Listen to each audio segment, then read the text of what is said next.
China, जिसका total area 97,06,961 वर्ग kilometre है, जिसमें सिर्फ 97% एरिया ही चाइना का है। बाकी 43% एरिया दूसरों से हड़पा हुआ है। और इसी तरह दूसरों की जमीन हड़पने के मास्टरमाइंड से ये इंडिया के अरुणाचल प्रदेश की 11 जगहों को अपने कब्जे में करने की सोच रहा है। आखिर चाइना ऐसा क्यों करना चाहता है और इसके पीछे उसकी 25 साल की पुरानी स्ट्रेटेजी क्या है? तो चलिए समझते हैं चाइना के मास्टरमाइंड प्लान को। लेकिन उससे पहले इसी तरह की और वीडियोस के लिए प्लीज चैनल को सब्सक्राइब जरूर करें।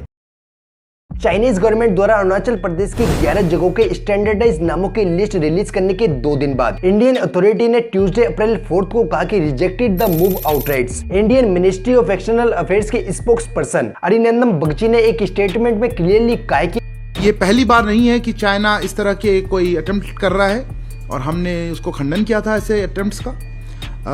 आपने जिक्र किया है अरुणाचल प्रदेश के बारे में। देखिए, उसमें भी हमने कहा था कि अरुणाचल प्रदेश हमारे अभिन्न अंग है भारत का, और ये जो अपने नाम लगाना या फिर अपने इन्वेंटेड नेम्स हमने जो कहा था, उससे जो सिचुएशन है ग्राउंड में वो नहीं बदल सकता और रियलिटी नहीं बदल सकती। China ministry of civil affairs ने अरुणाचल प्रदेश में चीनी, तिब्बती और पिनियन अक्षरों में 11 जगहों के नाम रखे, जो स्टेट काउंसिल द्वारा जारी किए गए जियोग्राफिकल नामों के नियमों के अकॉर्डिंग चाइनीज सिविल कैबिनेट के सामने वर्क करते हैं। ANI की रिपोर्ट के अकॉर्डिंग इन प्लेसेस में 2 lands area, 2 residential areas, 5 mountains और 2 रिवर्स हैं। इसमें प्लेसेस के नाम और उनके सबऑर्डिनेट एडमिनिस्ट्रेटिव डिस्ट्रिक्ट की कैटेगरी भी लिस्टेड है। वैसे ये पहली बार नहीं है जब चीन ने कुछ ऐसा किया हो। इसने 2017 और 2021 के अरुणाचल प्रदेश में प्लेसेस के स्टैंडर्डाइज नामों के 2 अलग सेट जारी किए हैं। अरुणाचल प्रदेश के 90,000 वर्ग किलोमीटर के इलाके को चाइना अपनी जमीन बताता है और अपनी लैंग्वेज में इस टेरिटरी को जैंगनेन कहता है और इसे साउथ तिब्बत बताता है। चाइना इंडियन टेरिटरी पर यूनिलेटरल क्लेम का अटेम्प्ट करता है और अरुणाचल प्रदेश के प्लेसेस को चाइनीज नाम देना उसी अटेम्प्ट का पार्ट है। और इन क्लेम्स को मजबूती देने के इरादे से अरुणाचल प्रदेश में इंडियन के सीनियर लीडर्स और ऑफिशियल के विजिट करने के समय चाइना इसका ऑब्जेक्शन करता है। चीन ने अक्टूबर 2021 में वाइस प्रेसिडेंट वेंकैया नायडू के विजिट पर ऑब्जेक्शन जताते हुए कहा था कि भारत ऐसा कोई काम ना करे जिससे बॉर्डर डिस्ट्रीब्यूट हो। चीन के इस ऑब्जेक्शन पर भारत ने कहा था कि अरुणाचल प्रदेश में इंडियन लीडर्स के विजिट पर ऑब्जेक्शन का कोई लॉजिक नहीं है। फर्स्ट लिस्ट में 14 अप्रैल 2017 को चीन ने पहली बार अरुणाचल प्रदेश के 6 ऑफिशियल नाम रिलीज किए थे। उस समय इस स्टेप को दलाई लामा के राज्य के विजिट पर चीन के एक प्रोटेस्ट रिस्पांस के तौर पर देखा गया था। एक बार फर्स्ट लिस्ट के रिलीज होने के बाद इंडिया ने कोई शब्द नहीं बोला और चाइना एक्ट की निंदा की। फॉरेन मिनिस्ट्री के स्पोक्स पर्सन ने कहा था कि अपने नेबर स्टेट्स के नाम बदलने या उनके नाम इन्वेंटिंग से इलीगल ऑक्यूपेशन को लीगल नहीं बनाया जा सकता।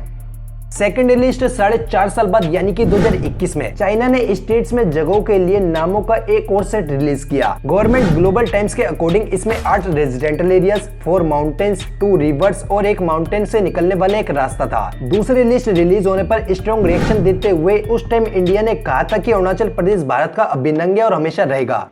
और अब चीन ने अरुणाचल प्रदेश में 11 प्लेसेस के नाम बदलने की लिस्ट रिलीज की है। इसमें 2 रेजिडेंशियल एरियाज, 5 माउंटेन्स, 2 रिवर्स और 2 अदर एरियाज हैं। इंडिया ने चीन के इस आउटराइट मूव को रिजेक्ट किया है। साथ ही कहा है कि नाम बदलने से रियलिटी नहीं बदलेगी। अरुणाचल भारत का अभिन्न हिस्सा है और रहेगा।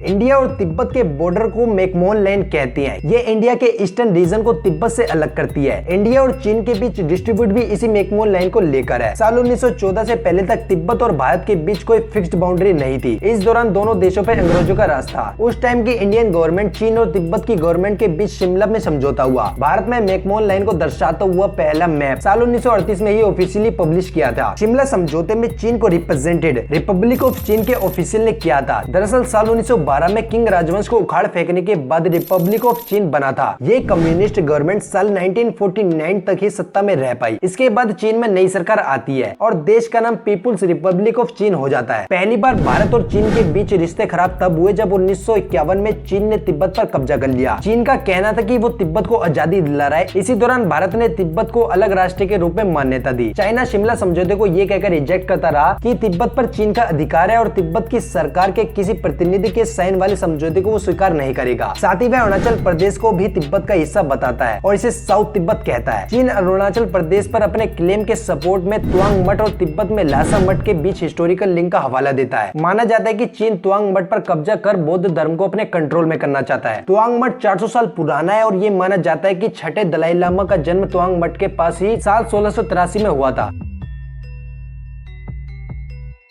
तुआंग में चीन का इंटरेस्ट स्ट्रेटेजिक रीजन से है, क्योंकि ये भारत में नॉर्थ ईस्टर्न रीजन से स्ट्रेटेजिक एंट्री दिलाता है। तुआंग तिब्बत और ब्रह्मपुत्र वैली के बीच कॉरिडोर का एक इंपॉर्टेंट पॉइंट है। तुआंग के नॉर्थ में इंपॉर्टेंट बुम ला दर्रा है, जो भारत के तुआंग जिले और चीनी कब्जे वाले तिब्बत के बीच एक बॉर्डर पास है। इंसिडेंटली साल 1962 में चाइनीज सोल्जर ने भारत पर हमला इसी दर्रे से किया था।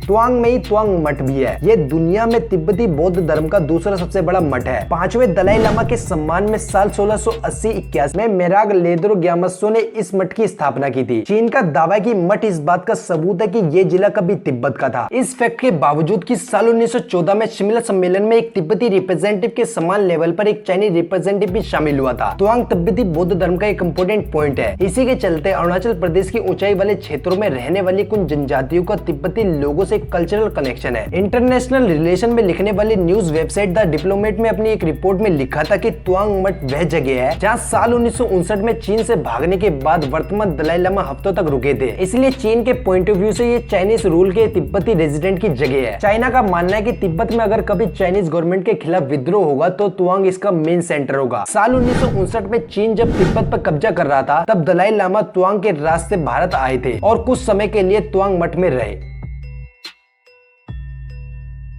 अरुणाचल प्रदेश का बॉर्डर भूटान के ईस्टर्न बॉर्डर से मिलता है। चीन का प्लान है कि वो अरुणाचल प्रदेश पे कब्जा कर ले, जिससे वो भूटान का पड़ोसी बन जाएगा। भूटान के वेस्टर्न हिस्से में स्ट्रेटेजिक पॉइंट को जोड़ने के लिए चीन पहले से ही बड़े स्तर पर सड़कें बना रहा है। रिपोर्ट्स के मुताबिक चीन डोकलाम से गामोचिन तक अपनी सड़कें बढ़ाना चाहता है, जिसकी सुरक्षा का जिम्मा अभी इंडियन आर्मी के पास है। सिलीगुड़ी कॉरिडोर के करीब जाने का चीन का अटेम्प्ट भारत और भूटान दोनों के लिए खतरा है। चीन इस रीजन में रेलवे लाइनों के अपने नेटवर्क को एक्सपेंड कर रहा है, जिससे वॉर के समय उसकी सेना को बड़ा बेनिफिट मिल सकता है।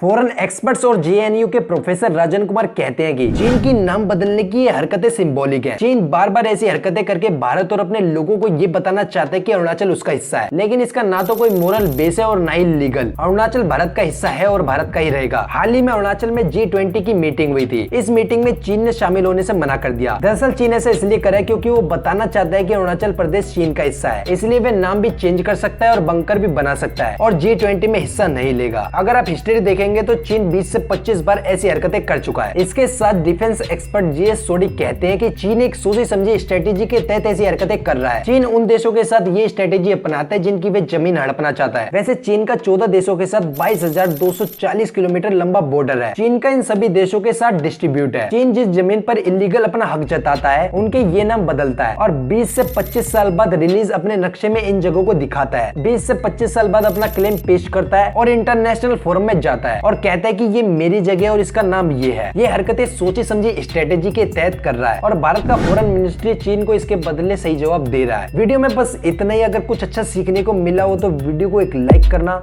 और चैनल को सब्सक्राइब कर बेल नोटिफिकेशन को जरूर दबा देना, ताकि आप अपने ज्ञान को बढ़ा सके। धन्यवाद।